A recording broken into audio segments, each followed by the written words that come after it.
Friends, welcome to Kavyanayana cooking channel. ನಾನು ಸುಷ್ಮಾ.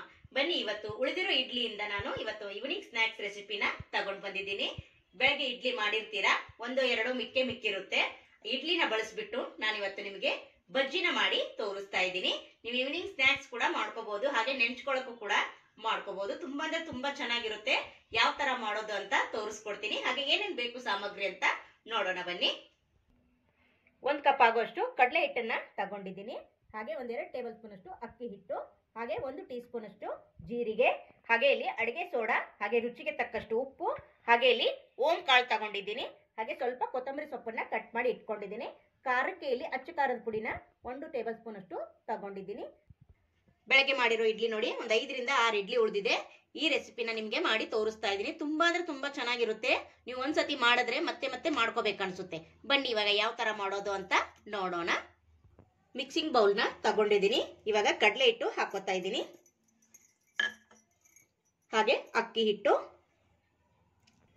ಜೀರಿಗೆ, ಕೊತ್ತಂಬರಿ ಸೊಪ್ಪು, ಖಾರದ ಪುಡಿ, ಅಡಿಗೆ ಸೋಡಾ, ರುಚಿಗೆ ಉಪ್ಪು, ಅಜ್ವೈನನ್ನ ತಗೊಂಡಿದ್ದೀನಿ. ಸ್ವಲ್ಪ ಕೈಯಲ್ಲಿ ತಿಕ್ಕಿ ಹಾಕೊಳ್ಳೋಣ, ಘಮ ಚೆನ್ನಾಗಿ ಬರುತ್ತೆ. ಇವಾಗ ಚೆನ್ನಾಗಿ ಮಿಕ್ಸ್ ಮಾಡ್ಕೊಳ್ಳೋಣ. ನೀವು ಮೆಣಸಿನ್ಕಾಯಿ ಬಜ್ಜಿಗೆ ಕಲಿಸ್ಕೊಂತೀರಲ್ಲ, ಆ ಹದದಲ್ಲಿ ನಾವು ಇದನ್ನ ಕಲಿಸ್ಕೋಬೇಕು. ಇವಾಗ ನೋಡಿ, ಸ್ವಲ್ಪ ಸ್ವಲ್ಪನೇ ನೀರು ಹಾಕೊಂಡು ಕಲಿಸ್ಕೊಳ್ಳೋಣ. ತುಂಬಾ ಅಂದ್ರೆ ತುಂಬಾ ಚೆನ್ನಾಗಿರುತ್ತೆ. ನೀವು ಒಂದ್ಸತಿ ಟ್ರೈ ಮಾಡಿ ನೋಡಿ ಫ್ರೆಂಡ್ಸ್.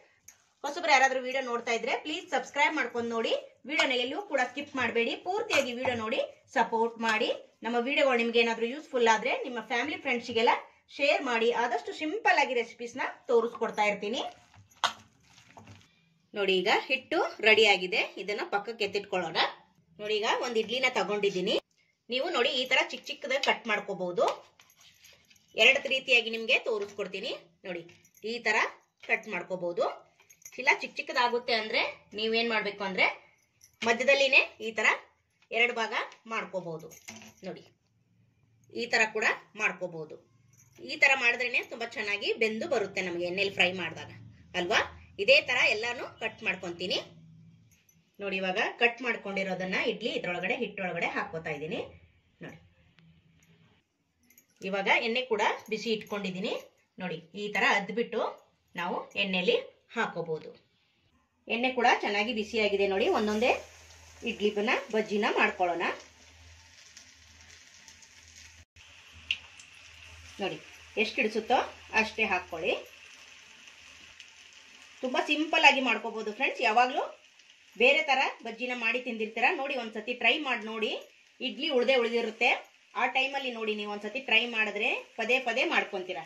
ತುಂಬಾ ಅಂದ್ರೆ ತುಂಬಾ ಟೇಸ್ಟ್ ಆಗಿ ಬರುತ್ತೆ ಫ್ರೆಂಡ್ಸ್. ಯಾವಾಗಲೇ ಮನೇಲಿ ಇಡ್ಲಿ ಉಳಿದ್ರು ನೀವು ಇದನ್ನೇ ಮಾಡ್ಕೊಂಡು ತಿಂತೀರಾ.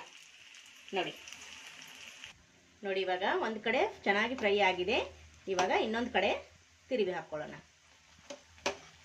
ನೋಡಿ, ಎಷ್ಟು ಚೆನ್ನಾಗಿ ಬಂದಿದೆ ಅಲ್ವಾ ಫ್ರೆಂಡ್ಸ್. ನೋಡಿ, ಇಡ್ಲಿಯಿಂದ ಮಾಡಿರೋದಂತ ಗೊತ್ತೇ ಆಗಲ್ಲ ಫ್ರೆಂಡ್ಸ್. ನೋಡ್ತಾ ಇದ್ದೀರಾ, ಸೇಮ್ ಮೆಣಸಿನ್ಕಾಯಿ ಬಜ್ಜಿ ತರನೇ ಬಂದಿದೆ ಅಲ್ವಾ. ನೋಡಿ, ಎಷ್ಟು ಸಖತ್ತಾಗಿ ಬಂದಿದೆ ಅಲ್ವಾ. ಟೇಸ್ಟು ಕೂಡ ಅಷ್ಟೇ ಚೆನ್ನಾಗಿರುತ್ತೆ. ಒಂದ್ಸತಿ ಟ್ರೈ ಮಾಡಿದ್ರೆ ನಿಮ್ಗೂ ಗೊತ್ತಾಗುತ್ತೆ ಫ್ರೆಂಡ್ಸ್. ನೋಡಿ, ಇದೇ ತರ ಚೆನ್ನಾಗಿ 2 ಕಡೆ ಫ್ರೈ ಮಾಡ್ಕೋಬೇಕು. ನೋಡಿ ಫ್ರೆಂಡ್ಸ್, ಚೆನ್ನಾಗಿ ಕಲರ್ ಬಂದಿದೆ. ನೋಡ್ತಾ ಇದ್ದೀರಾ, ನೋಡಿ ಸೇಮ್ ಮೆಣಸಿನ್ಕಾಯಿ ಬಜ್ಜಿ ತರನೇ ಕಾಣಿಸ್ತಾ ಇದೆ ಅಲ್ವಾ ಫ್ರೆಂಡ್ಸ್. ಸಖತ್ತಾಗಿದೆ, ಅದೇ ತರ ಟೇಸ್ಟ್ ಇರುತ್ತೆ. ನೋಡಿ, ಇದೇ ತರ ಎಲ್ಲವನ್ನು ಫ್ರೈ ಮಾಡ್ಕೊಂಡು ತೋರಿಸ್ತೀನಿ. ನೋಡಿ ಫ್ರೆಂಡ್ಸ್, ಎಲ್ಲ ಬಜ್ಜಿನೂ ಮಾಡಿ ನಾನು ಪ್ಲೇಟಲ್ಲಿ ಸರ್ವ್ ಮಾಡ್ಕೊಂಡಿದ್ದೀನಿ. ನೋಡ್ತಾ ಇದ್ದೀರಾ, ಎಷ್ಟು ಸಖತ್ತಾಗಿ ಬಂದಿದೆ. ಯಾರಾದ್ರೂ ಮೆಣಸಿನ್ಕಾಯಿ ಬಜ್ಜಿ ಅಂತಾರ ಫ್ರೆಂಡ್ಸ್? ಇಲ್ಲ ತಾನೇ. ಇಡ್ಲಿಲೇ ಮಾಡಿರೋದು ಅಂತ ಯಾರಿಗೂ ಗೊತ್ತಾಗಲ್ಲ. ನೋಡಿ, ಟೇಸ್ಟು ಕೂಡ ಅಷ್ಟೇ ಚೆನ್ನಾಗಿರುತ್ತೆ. ನೋಡಿ, ಸ್ವಲ್ಪ ಕೂಡ ಎಣ್ಣೆ ಹಿಡಿದಿಲ್ಲ. ನೋಡಿ ನೋಡಿ, ಒಳಗಡೆಯಿಂದ ಸಾಫ್ಟ್ ಆಗಿ ಹೊರಗಡೆ ಕ್ರಿಸ್ಪಿಯಾಗಿ ಎಷ್ಟು ಚೆನ್ನಾಗಿ ಬಂದಿದೆ ಅಂದ್ರೆ ಸ್ವಲ್ಪ ಕೂಡ ಎಣ್ಣೆ ಇಲ್ಲ. ನೋಡಿ, ಚೆನ್ನಾಗಿ ಬಂದಿದೆ ಅಲ್ವಾ ಫ್ರೆಂಡ್ಸ್. ನೀವು ಕೂಡ ಒಂದ್ಸತಿ ಟ್ರೈ ಮಾಡಿ ನೋಡಿ. ಉಳಿದಿರುವ ಇಡ್ಲಿಯಲ್ಲಿ ಬಜ್ಜಿ ಯಾವ ತರ ಮಾಡೋದಂತ ನೋಡ್ಕೊಂಡ್ರಲ್ಲ ಫ್ರೆಂಡ್ಸ್. ನಿಮಗೆ ಇಷ್ಟ ಆಗಿದೆ ಅಂತ ಭಾವಿಸ್ತೀನಿ.